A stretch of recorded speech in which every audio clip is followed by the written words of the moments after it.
OJ is in the news. O.J. Simpson. OJ has signed a deal, apparently, or is about to sign a deal to go to some autograph show in Atlantic City. It'll never happen. It will never happen. The show is scheduled for February 24th at the Atlantic City Convention Center. The person who put all the arrangements together says there's supposed to be some kind of a signing today to finalize the deal. They already have all the particulars arranged. OJ has the right to reject anything that he would not like to sign. Like a knife? Yeah, if somebody comes up with something OJ deems inappropriate, then he doesn't have to sign it. You have to pay $135 for flat items to be signed by OJ. I say that again, how much? $135. For a flat item? For a flat item. What's a flat item? A picture. I see. Knife. A knife. Knife is not flat. I don't think you'll go for that. Or my book? Yeah. How great would that be? You could take his book. Has anyone seen the back cover of my book with me and OJ on the Trump? Well, obviously I haven't seen it yet, but you will see it. You could have OJ sign that, I suppose. Oh, that'd be so good. Maybe I should go there and have OJ sign it. Oh, yeah. Why not? Imagine how valuable that would be. OJ signing the back of my book. Oh, boy. With me and him clutching each other, saying, "Getting away with murder." Yeah. I'd like to see you get that signed. I want to be right there. Look out. Look out. $185 for football equipment. Jock straps. His friend Al Callings will be there with him. AC. I even heard reports that he would sign pictures of the Bronco chase. Well, let's hope so. I mean, what's the point if you can't get that? You can also have small signed photos sold by mail order, and they'll go for $129.95, and larger ones $159.95. Shame on anybody who shows up. They pay $129 for that jackass's. I saw a great letter in the newspaper the other day. I think I brought it in. I got to read this to you. You're going to love this. You know, because you kind of OJ'd out, and, you know, everyone's made every point there is to make, but... Yeah. This guy made kind of a cool letter out of it. He goes, O.J. Simpson is to be commended for saying, "I will pursue as my primary goal in life to find the killer or killers who slaughtered Nicole and Mr. Goldman." Yes. O.J., you could be of great help to the FBI and police, because who better than you might know someone with a motive and could tell authorities of any enemies of Nicole who threaten violence. Did she ever mention someone who would kill her and get away with it? Find that person. OJ, you could help the cops look for a man with large-size Bruno Maglia shoes and extra-large expensive gloves similar to what Nicole bought. Tell them to look for hair fibers very, very similar to your own. Suggest that the cops look for a fugitive from justice who drives a white Bronco and wrote a suicide note after learning of Nicole's death. The suspect probably had a disguise and doubtless was rich enough to have $10,000 in an envelope with his passport. The cops might discover the suspect was uninterested in how or where or when your wife died. OJ, tell the cops how angry you were that the killer got in your house, spread the blood of the two victims upstairs, and mixed it with yours. Maybe the FBI could find the crooked cop who planted the blood. Find the guy in the store who sharpened and sold that big serrated knife, that should be questioned. He said he saw and talked to the real guy. Go with your task force looking for the killer. Check out the upstairs bathroom and the mirror by the shower. And while you're talking with the cops, look for Nicole's killer. Take a long, hard look in the mirror. You should call the FBI quickly. As there's talk, the perpetrator may be escaping to Mexico. That's from Haskell Wexler in Santa Monica. That's pretty good. That's pretty cool, isn't it? So that was a good letter. Meanwhile, OJ wants his stuff back in Los Angeles today. Simpson's lawyers will ask the prosecutors to give back his belongings taken during the murder investigation. Judge Lance Ito will preside. Prosecutors still have golf shoes, credit cards, a cellular phone, a gun, and ammunition, a fake goatee, and a $5,000 check. Want that stuff back. They were taken from his home and his Ford Bronco. It's Halloween, he wants. I would love my fake goatee back for Halloween. I would love to. The DA's office did return a passport and Football Hall of Fame ring after they found O.J. innocent of murder. But they won't turn over these other things. and that's why they're having this property hearing. I see. They also say that O.J. recently took, one of the tabloids reported on O.J.'s recent visit to Nicole's gravesite, and everybody's complaining because O.J. didn't shed a tear and he didn't bring flowers. I mean, you know, everybody grieves in a different way. Yeah, O.J. has his way of grieving. You can't say just because a guy didn't cry and he didn't bring flowers that he's not into it. Yeah, but you think it's right that he urinated on his wife's grave? Oh. That would teach you to talk back. I told you I'd get away with it. It happens. They said a few hours later he was out at some club party. He goes and he went to a club? Yeah. And people don't leave? I guess not. They said Sucks. Arnell was there and O.J., was having a good time. Arnell. Meanwhile, back to this... Arnell from the planet Krypton. Back to the signing thing. Somebody faxed this to me. They said they were looking through a catalog of autographs, and they thought you might be interested in what your autograph goes for. I would love to. Your autograph is valued at $95. Yeah. Other people whose autographs cost $95? Tom Cruise, Ava Gardner, Burt Lancaster, Robert Redford, Steven Spielberg, Sylvester Stallone, Ed Sullivan, Rock Hudson, and Whitney Houston all go for $95. People whose autographs cost less than yours? Eric Clapton, $75. David Bowie, $75. Lee Marvin, $75. Eddie Murphy, $75. Paul Newman, $75. Gregory Peck, Vincent Price, William Shatner, Tom Hanks, George Lucas, Clint Eastwood, Robert De Niro, Cecil B. DeMille, How much is Jackie's? Lawrence Olivier. $5. Go for $75. Lawrence Olivier goes for $65. I'll give you $5 for my autograph. Burt Reynolds. $5. Jackie will pay for his own autograph? Well, I'll pay you $5. Ask me for my autograph. Lawrence Olivier, $65. Burt Reynolds, only $35. And James Garner, who once badmouthed you on The Tonight Show? Yeah. $30. $30. People who get more for their autograph than you. Madonna, $250. Frank Sinatra, $250. Frank Zappa, $295. Frank Zappa, yeah, well, there's a big demand. Barbra Streisand, $250. Paul McCartney, $350. Yeah. Jerry Garcia, $195. Michael Jackson, $250. Michael Jackson. Mick Jagger, $175. Bob Dylan, $350. Liz Taylor, $250. Kurt Cobain, $250. Demi Moore, $125. And Marlon Brando, a whopping $595. Jesus. Wow. That's a good price to get for an autograph, $95. I read mine was $135 at another autograph place. Yeah? Yeah. Well, that's good. Interesting. No wonder people line up to get a book, Sonny. I like $135. I predict on my next book, the trick will be to get, because, you know, we're all in drag across the end papers in color. Yeah. You know, I predict it'll be the trick to get everyone's signature on that page. You think so? And then that'll be... The hard part will be getting Fred's. Because Fred is very hard to find. One to get? Fred is worse than Brando. He's always in hiding. Fred Lawrence, speaking from the left. He doesn't circulate much. That's right, Robin. So anyway, that's the latest on OJ, that he's got this signing supposedly coming up, and that he wants his stuff back.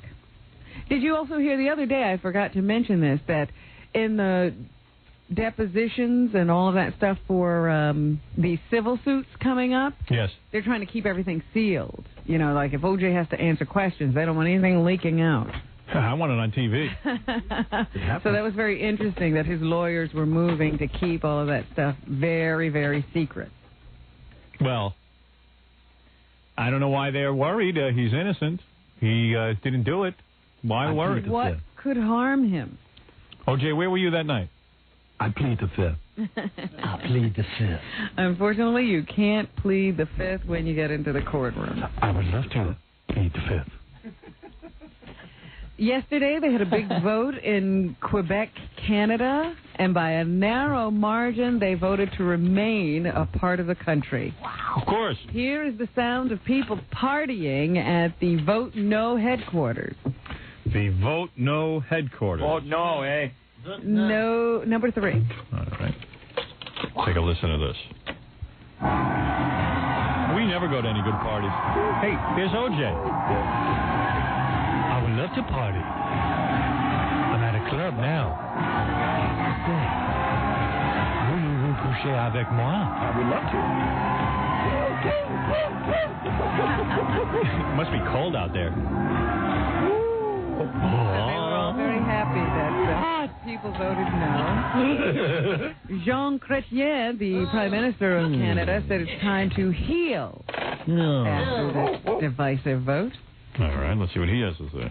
For the second time in 15 years, we have come through a difficult time, a time of great emotion. And now we must look towards innovative solutions so that we no longer have to come back into the same kind of an existential crisis. I dig the guy, who was that, the mayor? That was the Prime Minister. I dig her, but who's that annoying guy in the background? That guy should shut up and show some respect. The Prime Minister's the guy in the background interpreting what he said. Oh, you should have told me that. Now I look like a fool. Here is the leader of the party, or the group, that was trying to have Quebec secede from Canada, Lucien Bouchard. See? Gisola. Let us tell them.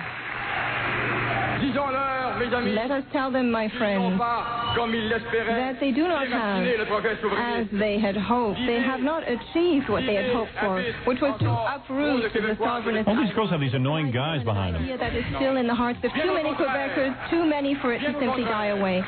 Quite the contrary, it is more alive than it ever has been before. I don't know. The yes have never been... I cannot concentrate on what she's saying with him yapping in the background. It's like if we did the show and had someone talking behind us. I don't know. Take off your top, eh? Yeah. You have a beautiful citizen. People ask me, Howard, what is the significance of this? What does it mean to us as Americans? Well, let me tell you what it means. Some of you don't even care that Quebec was about to secede from Canada and become its own state. Own country? Own country, rather. Why do you say it doesn't mean squat to me? And you know what? You're right. It doesn't mean squat to you. It doesn't really. I mean, it's important for our trade agreements and cars, and we sell a lot of cars to Canada and vice versa, and it would affect all these speculations on what it would mean.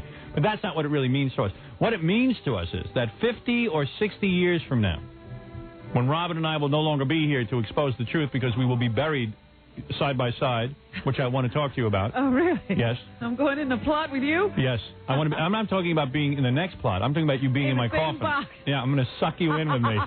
You're going to be eternally wrapped around me. When you go? That's right. What would be the use of whoever goes first throws themselves on top of the other one and gets buried. By the way, I'm on top. Hey, I'm not going first, and I don't want to be buried alive. You probably are. I think you have a heart condition. I do not have a heart condition. How dare you? Oh, you have a... you know what I saw? I looked in your eyes yesterday. I saw impacted bowel. But you have the same thing. Well. I saw it in your eyes. But I'm doing something about it. All right, now... What does it, in all jokes aside, what it means to us in 50 or 60 years when Robin and I are no longer around to expose the truth? America will be having the same vote. And America will be trying to get out. The Spanish. But what state are they taking? They will take either Florida. As you know, there is a tremendous movement in this country among the 20-something million Hispanics to create a bilingual country, not to have a national language. Mm-hmm. The national language should be English. I don't say this out of any racist view. I say it because it's... Why, if you say we want to speak one language, it's racist? Exactly. Why? Why is that? Evidently, people think that. It is not the case. What it is doing, it is sucking our economy dry. When you bring a foreigner over here to live, they must adapt to the ways of this country. We cannot afford to raise children in a bilingual society. All immigrants always came here and had to learn English. Is there any other country where you go there and they learn your language? No. There's no other country. And because this country allows people in from all over the world, sometimes we don't even allow them in, they sneak in. They are sneaky little bastards who sneak in. And we now have to raise their children, and they say to us, raise my child and raise them in a different language than you speak. And we can't afford to do this. It will destroy our country. So I predict that in 50 or 60 years, you will see the same vote here in the United States of America. And I'm not the only one saying this. Even Newt Gingrich is saying it. He understands the value of it. Absolutely. He said that this whole Canadian thing was an English lesson. That's right. He's right. He did say that. Because this is a country that has tried to survive with 2 languages. Yes, sir. And I'll tell you why I'm for the English language being the national language and not any other language. I know why. Because I speak it. That's right. That's right. And I'm good at it.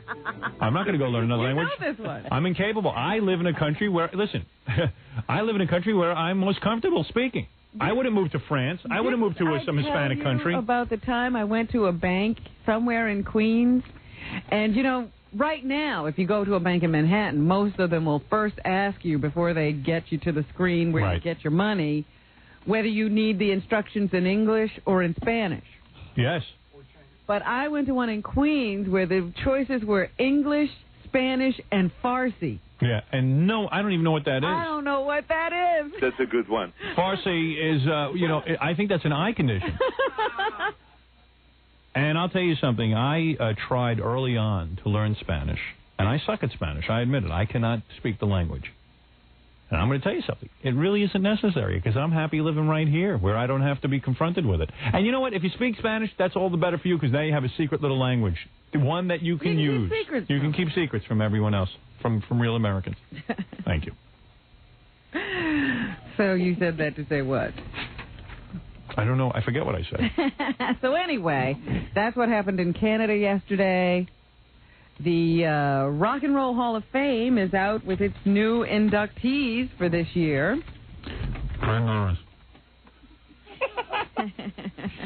Every year there has to be a ceremony, and now that they have a museum, I suppose there'll be more and more. We will have this forever.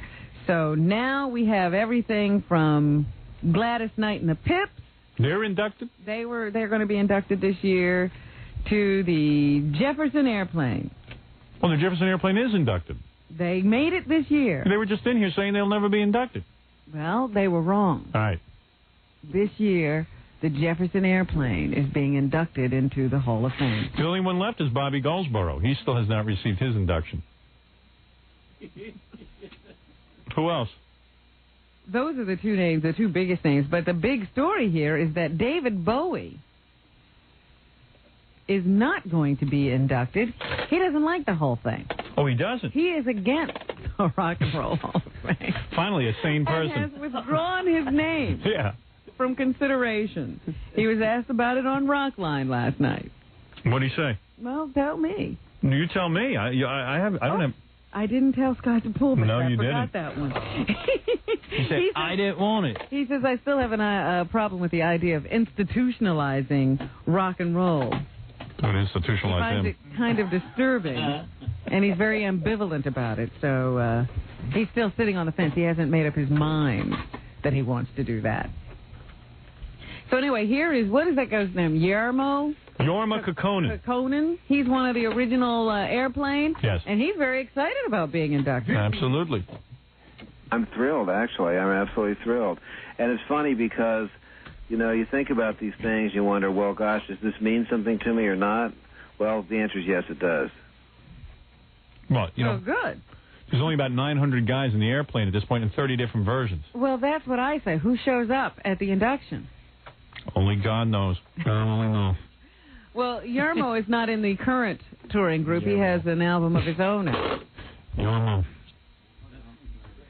So, the Rock and Roll Hall of Fame. And Jorma is the other 30 guys aren't speaking of Jorma, so it should be interesting. Yeah, he even says, you know, we had a lot of fighting in the group. It'll be interesting. I would love to see them get together on stage and have a big fight. Like on the Geraldo show when he gets punched in the nose. Yeah, throwing chairs. Punching That'd each be other cool. in the middle of a song. We got to take a break, Rob, and we'll finish up the news when we get back, okay?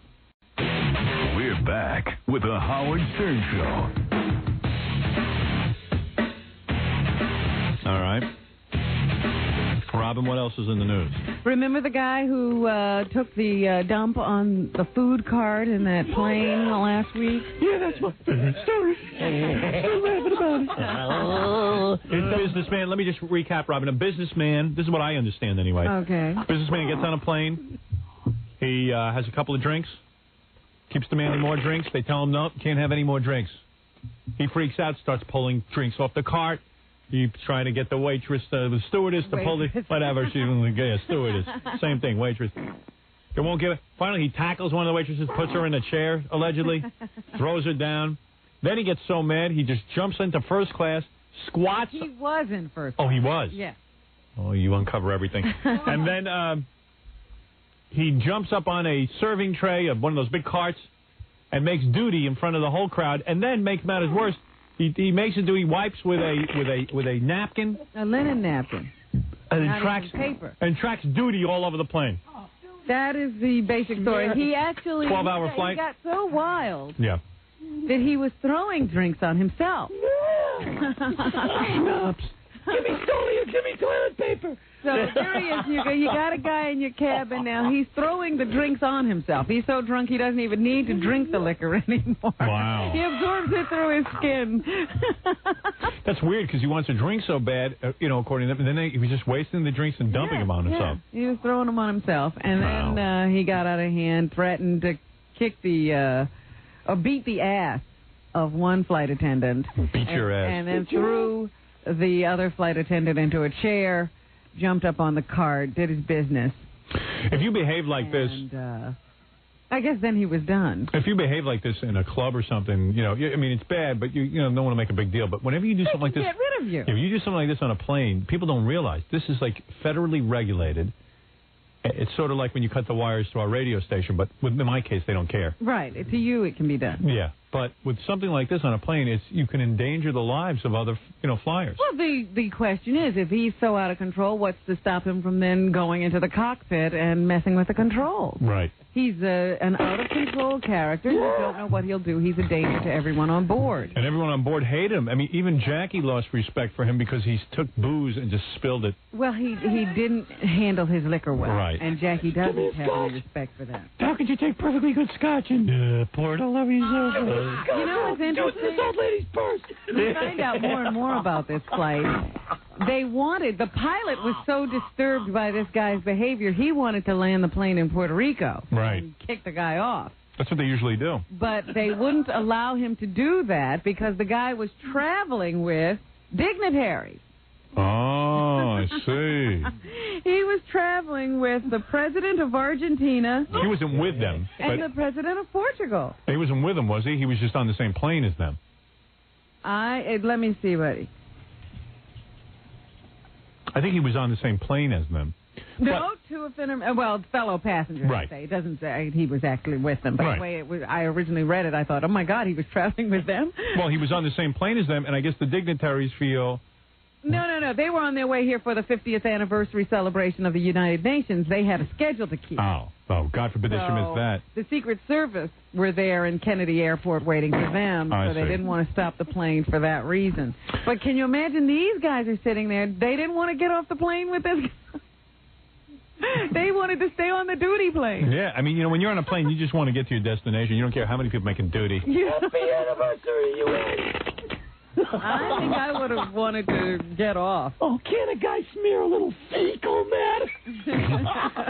Well, anyway, I brought up the story again because I had more information for you. The man in question, the duty man, has been grounded. In what respect? He cannot fly on a plane. Yeah. For the time being, without federal permission. So he would have to go somewhere. He can't get on a commercial plane. What if it's an emergency? Point in time. He would have to get permission. He still has to get permission. Yeah. If he wants to fly, I guess he'll have to do it with a private plane, and he's still under $100,000 bail. He hasn't paid up? Or he has? No, he's paid up. That's how he got out. But they're not giving back the bail money. They are keeping the bail money. Yeah. and he's going to have to undergo some kind of an evaluation to determine if he has an alcohol abuse problem. And this guy's real important. He's the president of some big company. Yeah, he used to work for some big companies. Now he's the president of a company of his own. He's lucky or else they'd fire him. I was toilet trained wrong. His lawyer is still saying it didn't happen. Wow. Now, how could you do... I mean, the man was on a plane. He was seen. Denied. O.J. did it. I mean, nobody was, come on. Everyone has learned. How can he sit there and say this didn't happen? Doesn't matter. People go, we saw you do it. I didn't do it. What did you see? Where's your tape? Where's your videotape? Well, we have fecal evidence. That's not my feces. That's contaminated. They planted it. Mark Furman planted the feces. You're kidding. Yeah, that's not my feces. I mean, yeah, it's my feces, but they got it out of my toilet. I never flush. This guy actually was in the courtroom yesterday. His name is Gerard Finnerman, and he looked stone-faced, according to this account, during yesterday's court session. And what is this? Someone said that during his court session he peed in the corner of the courtroom? What was that all about? Didn't do it. Didn't do it. All right. Can I puke on the bailiff?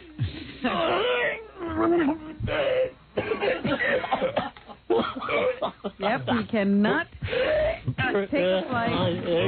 The animals pee wherever they want. Why can't we? Mark my territory. Cannot take a commercial flight without federal permission. So. Hey, Judge, can I wipe with your robe? He will not be flying our friendly skies. Thank Christ. A Queens woman has... Doesn't the guy handle, like, tons of money and stuff, financial? Yeah, it's a trust company. Yeah. It's one of those big financial houses. Wow. It's hard to believe. He just maybe, if he did it, he must have cracked. He just must have flipped out. I certainly wish we could talk to him. Well, when are we going to make that happen? Gary tried to get a hold of the guy. Did he? See if he wants to talk. Hey, Gary, get a hold of him. What else is in the news, Robin? A Queens woman charged yesterday that her life has become a nightmare because she has found out that a breast was removed. Her breast was removed, and it didn't have to be. She was misdiagnosed with cancer. They did a mastectomy. And then a couple of months later, a doctor admitted that they had made a mistake and the breast did not have to be removed. And why would a doctor admit to it? I mean, well, she had asked for her medical records so that she could show them to another doctor. I see. Because she wanted to get some independent advice on post-operative chemotherapy. And then they became reluctant to give her these records. And finally, they just said, we're going to have to fess up. Why would they make a record of that, though, Robin? Why wouldn't they, falsify the record and say, yeah, we removed her breast, it was cancerous, and that's it? Well, what you would have to do then is go get cancerous slides and put them in her folder. Oh, I see. In other words, there was the diagnosis was made that she didn't have cancer, and someone ignored it and just removed her breast anyway. Yeah, somehow or other, they misread the samples that were there, and they determined that she had cancer. And then when they looked at them again, the breast was already gone. So what you're saying is, they realized there was no cancer. It would have been too much to cover up, I think. I see. So while she has no boob, the doctor is a boob, right? And I'm sure he's going to have to pay. Right. There's going to be a major lawsuit, and she is asking for unspecified damages. Yeah, they don't pay attention. Cut off his nuts. A wealthy Brooklyn businessman missing for 2 weeks was killed by his young boyfriend and dismembered with a hacksaw. Stefan Tanner. So some guy had a gay boyfriend? Just about to sell his prosperous leather goods business and move to Arizona when everything came to a clue number one, leather, Oh, calm down. Hot Nishkin Puchas, Come on, Grandpa. Frightening fairy night, Well, let me tell you what happened. He met this guy about, 8 weeks ago at a bar. Yeah. And they hit it off. So they started hanging out together. Billy even has a grandpa mask on today for Halloween. Is that right? Yeah, look at him. Turn around. That thing was he had on his face. Yeah. That's hysterical. Yeah. Queers love that stuff. Yeah. Leather. Well, anyway. Chase leather. Find a fag. Oh, dear. Emotional queers, how rare. Yeah, yeah, yeah. Come on, Grandpa. I wish I could get the story out. Go ahead. Happy Halloween. Yeah. Anyway, the young lover, I guess, thought, he'd fallen into the lap of luxury here. And he went out and spent a lot of money on clothing and used his new boyfriend's credit card. This caused them to get into a heated argument. The police were called, and the young lover was thrown out. Yeah. Yeah. Well, he didn't take Psycho that homo. too well, so he set up an ambush for the businessman, caught him, grabbed him, threw him in the trunk of a car, and drove to Kentucky. Yeah. Once he got to Kentucky, he drove to the parking lot of a fast food restaurant, took out a hacksaw, and hacked him up into about 5-6 different pieces. Wow. Yeah. And threw him in dumpsters. Hillbilly faggot. Yeah. What? Hillbilly. Yeah. Yeah. Happy swallowing. They don't know exactly, Bottoms up. Yeah. Exactly how Mr. Tanner met his death, but they do believe that he was dead before he was dismembered. They think maybe he suffocated in the car. That's the worst. And they don't think that they may ever find all the body parts. Dismembered. There's a lot of forensic evidence in the trunk. I always think dismembered is they cut your penis off because you're member. But it's they cut your head off. It's all of you, actually. It's, dismembered is to cut you up, but... What's disemboweled? Disemboweled is to rip you open. Wow. Well, you know a lot. What's anti-disestablishmentarianism? That I'm still not sure of. Yeah. Old Mo. Yeah. The young Mo killed the old Mo. Yeah. Oh, dear. All right. Yeah. I bet Charlie... he was smoking a pink cigar. Yeah. Newlywed actor Charlie Sheen is bobbing for each other. With a lawsuit, Howard. Charlie Sheen is being hit with a lawsuit? Yes. It's hard to believe. He seems so in control. Yeah, big square head. In a suit filed in Los Angeles last week, Arcateri Foods is asking for unspecified damages for an October 27th, 1994 incident. Arcateri Foods. Arcateri Foods is the woman suing him? Yes. Arcateri Foods. Swing him from the left. In court papers, Foods says she met Sheen at a bar and then went to a penthouse on Wilshire Boulevard with him and two other people who were not identified.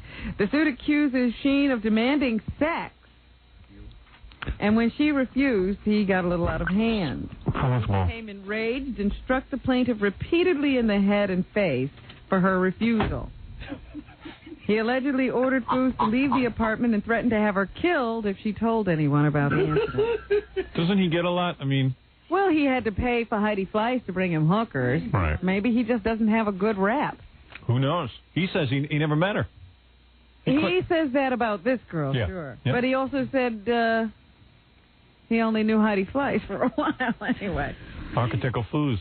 I feel bad for her. Sheen allegedly ordered... Oh, I told you that part. Foods says she's now unable to work and needs continuing medical treatment for her injuries. Architectural Foods. And now she wants Charlie Sheen to pay. And his lawyers are saying he doesn't remember any such meetings. So that's a good one. We'll have to see how that all works out. Well, a lot of celebrities are set up sometimes. You don't know what the answer is there. You never know, Howard. I just report these stories. Architectural Foods. See you in court. They apparently had a good night in Detroit last night. No burning of the city? Yeah, Hell Night was rather quiet, and they think that maybe they've gotten things under control there. Or maybe there's no... They. Maybe... Yeah. How dare you, Robin? What? What did I say? Them. The Detroit officials. Oh, I see, them. I thought you meant them. What are you... I'm not one of those they and them persons. Really? I thought maybe you had changed. Yeah. No. Divisive, yeah. You're racially divisive. Yeah.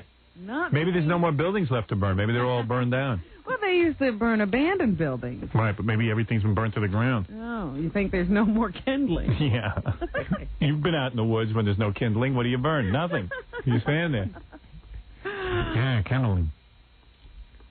Well, they had an army of 30,000 volunteers on the street in Detroit, all to prevent a repeat of last year when 182 fires roared throughout the city in pre-Halloween fun.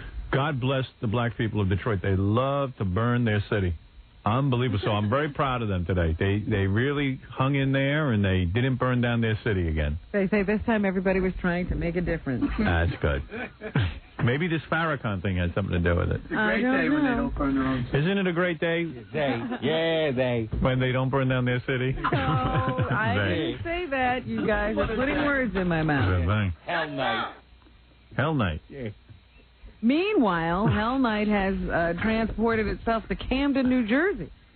Uh-oh. Camden, now that's a white neighborhood, isn't it? I don't think so.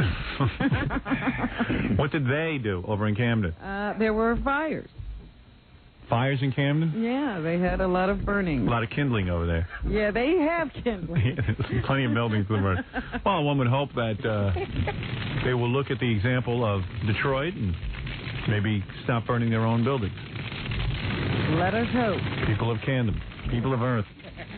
Detroit is no place to mimic. Exactly. Anything you see going on in Detroit, do the opposite. Are your children trick-or-treating this year? In a related story, the people of Great Neck on Hell Night just sat in their homes, watched television. Nothing happened. Burn, baby, burn. Yeah. While you're at it, burn the dead fag, too. Yeah. Oh, dear. Yeah. Meanwhile, Hell Night, yeah. They are trying. What is wrong with you? You are such a homophobe. Yeah. You are so. Yeah. Everything a phobe. Yeah. You're not funny. Xenophobe. There you go. Yeah. Take that mask off. Look at that mask. Export Halloween to Europe. With anal sex every night is Hell Night. Oh, Yeah. dear. Oh, come on. Yeah, That's deviltry. Yeah. Deviltry. Yeah. The mask kind of makes... Show Robin your mask again.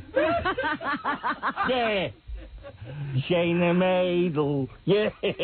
Do But your news. They're trying to export Halloween to Europe, and it's not really working all that well. Right. The French just don't get what Halloween is all about, especially the concept of going door to door and knocking on strangers' doors. So a lot of times they throw canned food into your Halloween bag. Really? Yeah. Where is this? In France. They don't know what to do. They're totally disturbed by Halloween. They don't like it. No. And so when you go to their door, they throw loose food or canned food. Snail. Break your bag. So you're from France. You do not like Halloween? Don't like it. You don't like it. And the candy, but it gets frog's legs. All right, and you throw frog's legs in Frog's legs and snails. Yeah, right, in their bags. Absolutely. Absolutely. And a piece of ass, too. Really? Go suck a souffle. The French say it is completely against their culture to have people running around playing tricks and then asking for treats. So what you're saying is this is an American thing, sir? And you don't like what the Americans do? To the fact that somebody has put out a recipe for witch's brew. Oh, my. That's horrible. That will ruin the world. That's a good one. It's a very pagan holiday, of course, but it's a fun, festive event. Little children love it. My kids love it. They say this witch's brew made from spinach and grapes is meant to look like floating eyeballs and doesn't belong in the cookery column of the Church Times. People are really uptight, man. Have a little fun. Sure, maybe we'll be seen as spoil sports, but we think it's the wrong thing. It's sending the wrong signal. Do these people know about anything going on in the world? Like there's like 50 billion hungry children in the world, and there's people killing each other, and there's AIDS. Nope, this is the only thing. This is what they know. A recipe in a book. It's like that guy who's screaming about Oprah and Phil, and he's screaming about Ricky Lake, and What's that guy's name? William Bennett. William Bennett. Yeah, that's what he doesn't. He doesn't know. He doesn't see anything else going on. This is what he's worried about. Grandstanding. People dying in the streets. I can't even name all the problems. People are poor. They have nothing to eat. The AIDS babies have no homes. They're dying. There's orphans. This is what they worry about. TV shows. Guys doting on planes. Right. And yet Katie Couric is scared of me. I wish she wasn't. Yes, well, in Camden, Official figures won't be in till this afternoon, but Camden city officials reported only 8 fires last night.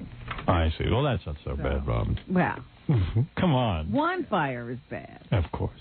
But, listen. They had a community-wide effort out last night to stop Mischief Night, too. Could have been 80 fires. So it's 8 They now. think that it apparently paid off. Well, listen, I think that proves that our black American cities... Why now do you have to once again say... I think this proves our black American cities are capable of not lighting fires. This is not a black city. This is a city. Camden? Will you see any white people there? It doesn't matter. Oh. Yeah, it proves they don't like the cold. Yeah. Yeah. All right, thank you. Anything else, Robin? Yes, I guess somebody has been running around saying we should reduce the penalty for smoking crack. Well, you know why? A lot of black leaders are saying it is a... Now, here you go with the black... No. I was watching a TV show. A lot of black leaders are saying that it is a racist sentence to sentence people to extra years for crack when a lot of you whiteys are doing coke, but you get lesser sentences. So since blacks like to do crack more than whites, they're giving a stiffer penalty for crack. Can you imagine? I saw this discussion on Meet the Press. I said, why don't I get a gun and blow my brains out? Because the world's going to hell. Well, the Supreme Court is going to take up the issue of good. That's important. Crack cocaine sentences should be harsher than those for powdered cocaine. Well, that's something important for the Supreme Court to decide. The justices say they will review rulings that threw out federal indictments against 5 men who had been charged with dealing crack in the Los Angeles area. The men claim they were made the targets of federal prosecution because they were black. Yeah. Not because they were doing anything illegal? No. Boy, oh boy, what are we coming to? I hope they take a lot of time with that decision because there's nothing more important. Well, one of the arguments about all the black men in jail is that it's because of drugs. You could stop taking them. Yeah, you don't have to get involved. There's a way to stay out of it. It's very simple. It's a simple answer. Nobody seems to see that one, though. That eludes them. Well, you see it. I see it. Grandpa doesn't. I don't see nothing. Yeah. Anything else, Robin? Queers love crack, too. Oh, come on. Yes. Stop it. Yeah. You're a homophobe and a racist. Yeah, that creep. Yeah. What did he say?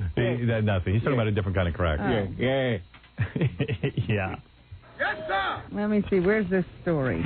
Funhouse. Yeah. Lock them all up.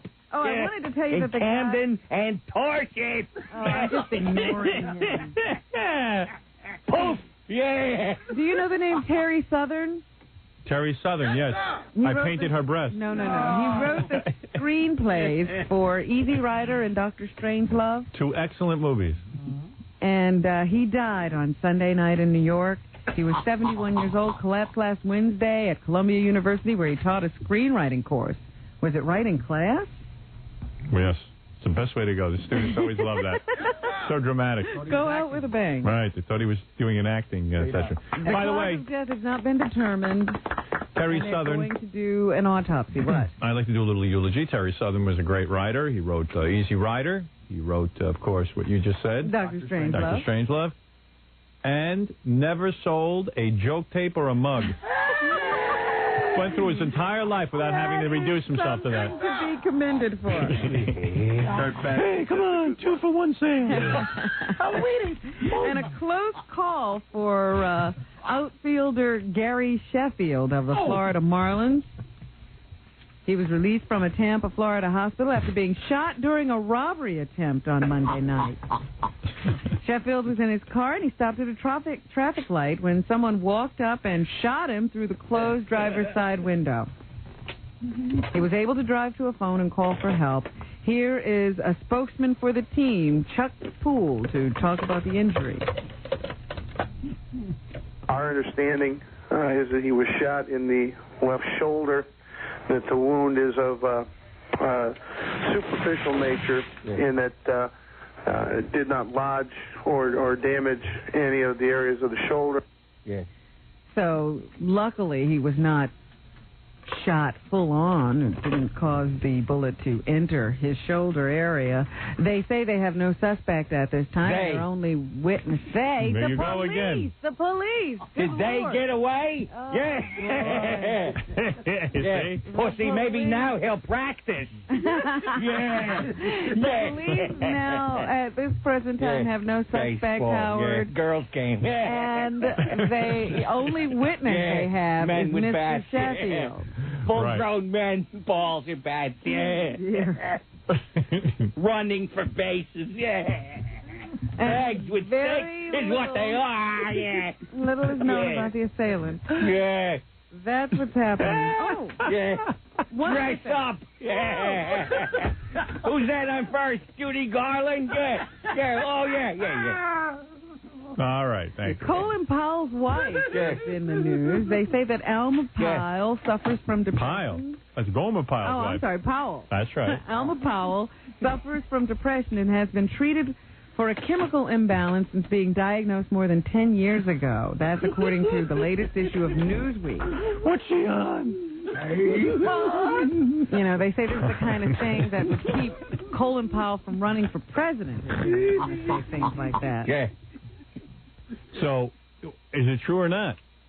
Seems to be. Alma Powell has told people that she doesn't want her husband to run for president for fear that it would be an intrusion into their private lives. Yeah, no kidding. She's all depressed. She has concerns about his safety.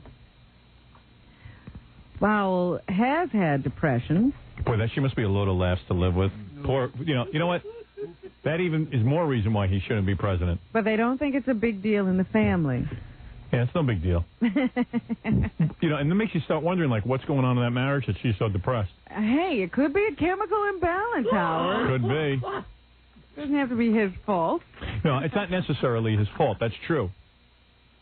I mean, it really isn't. And couldn't you run for president even if your wife is on the antidepressants? You know, that's sort of like saying, can't Jackie be normal without that wife at his side? No. Yeah. I don't think that's possible. So anyway, this is a whole big deal now. Now they're going to tear Colin Powell's family apart looking for the skeletons. All you have to say in this country is you're depressed and they give you a whole bunch of cool drugs and it's perfectly legal. Well, that's what doctors are in the business of. Yeah. You can't fault them. That's why stuff like crack is illegal, because doctors can't prescribe it and... There's no control. Yeah. It's just out there on the street. Yeah, it's too cheap. They'd rather legislate it and you have to go to a doctor's visit and pay $135 for 5 minutes so he can put you on it. There you go. Right. Well, that's what's happening. Thank you, Robin. Corpus of Life out there in the stores today. And I have a heart condition. Give me a joint. Jackie's praying for glaucoma.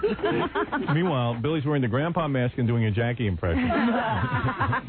Sorry. He's confused. Jackie, the joke. Speaking of him with his grandpa mask on, you know they're bringing back the Munsters. Yeah. Tonight on Fox. There's going to be some kind of Munsters special. Here is Edward Herman, who is playing Herman Munster. Oh, that's funny. I borrowed some of Fred Gwynn's laugh. You know, he had that great thundering laugh, and he would slap things, and the camera would shake, and the house would fall down.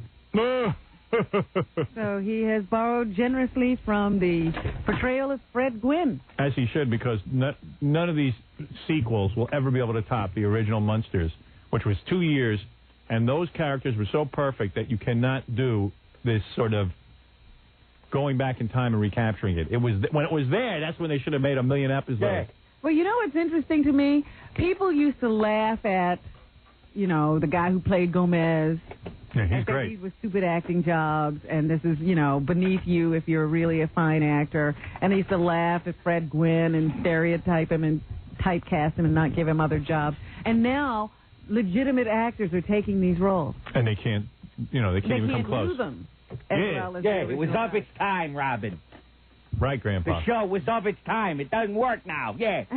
You can't put two things together like, if you give amyl nitrate to a normal person, nothing happens, but fags love amyl nitrate. All right. Jackie, you were trying to make a good... results. Yeah. You were making sense for a while there. Yeah. Can't do that for too long. Jackie the joke... Fag directors ruined television. Didn't used to be like that in the old days. Yeah. Jackie the You got these young ones with the ponytails and the clipboards. Yeah. Jackie the Joke Man Martling, his hysterical 90-minute filthy joke video, Who Farted, I Smelt It. Only $15 plus $4 shipping and handling. Halloween special, buy two, get one free. Call 1-800-323-KING. There's not a dry sphincter in Hollywood. Visit Jokeland on the World Wide Web for dirty jokes and Jokeland's internet address. Call 516-9221. Join King Norris Unplugged this Saturday at the Long Island Brewing Company in Jericho, Long Island. And don't miss Baba Booey at Software Etc. on Route 22 West in Springfield, New Jersey this Saturday from noon to 2 p.m. handing out software for Prodigy. And also don't miss Stuttering John appearing in Tony and Tina's wedding every Wednesday and Thursday night. For more information, to get a signed copy of John's CD, call 201-942-OUCH. And if you're planning a wedding or a corporate event and you need a great DJ, call Scott the Engineer's Rocket Entertainment at 718-BAG-5040. We'll see you tomorrow. Hey.